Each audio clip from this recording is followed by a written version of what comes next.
Sharen Paine.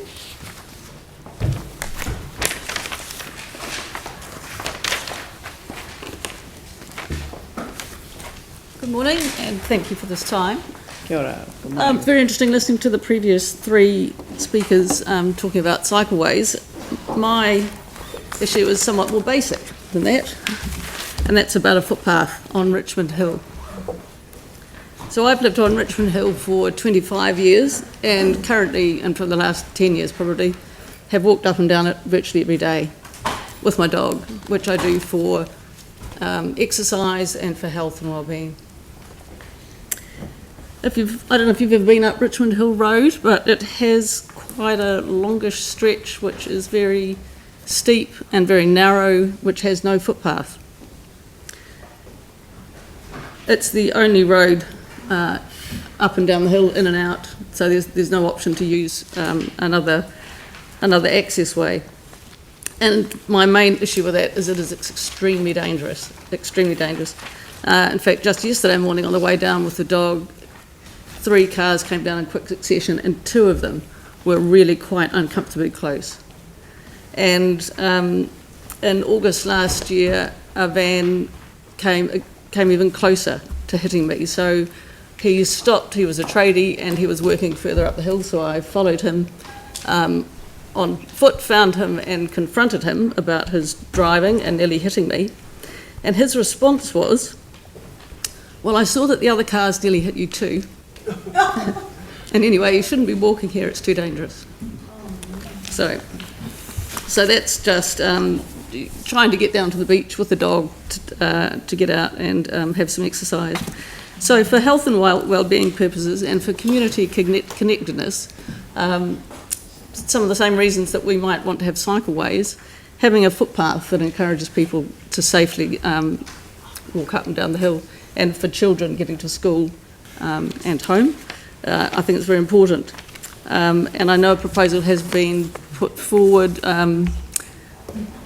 to continue the footpath on the right-hand side of the road as you go down, so that it's an almost continuous path. So that's all I have to say, but I'd be very interested to hear your questions to help me understand why we might not get one. If we might not get one. Sorry, why might it not be a priority, I guess? Yeah, I mean, all of the capital program, has allocated priorities. So, and it's certainly right that you bring this to the annual plan.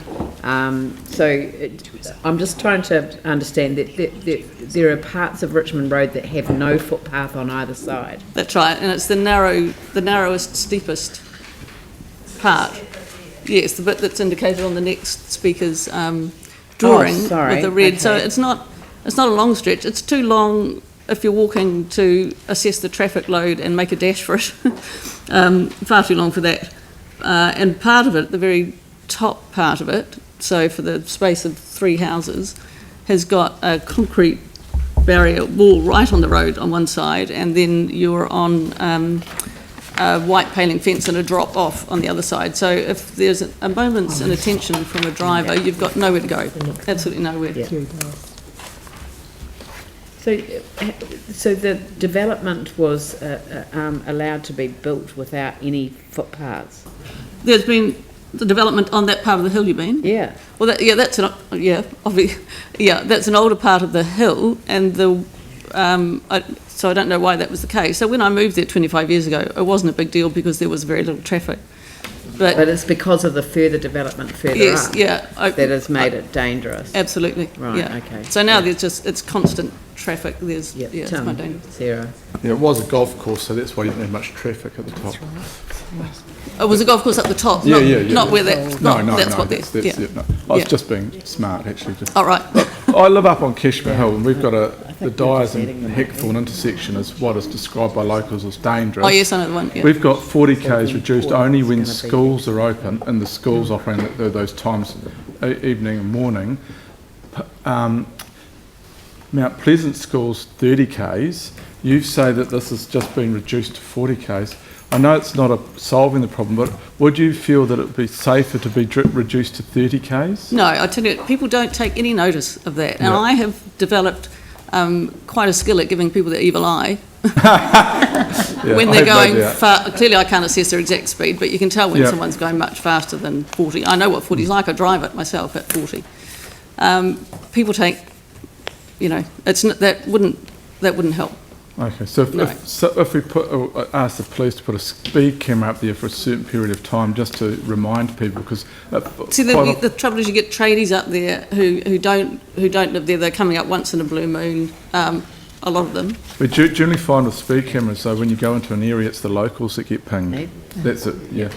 But I mean, it's irrelevant who it is. Oh, there are it's lots of about locals trying that- to yes, yeah. control. Yeah. Yeah. Okay. Yeah, I know there are locals that speed absolutely. Thank you. Oh, yeah, footpath would be would be a somewhat safer option for. Good. Look, I'm sorry, but we've come to the end of the 5 minutes. Thank you. But thank Yes. you, and I see that others have got.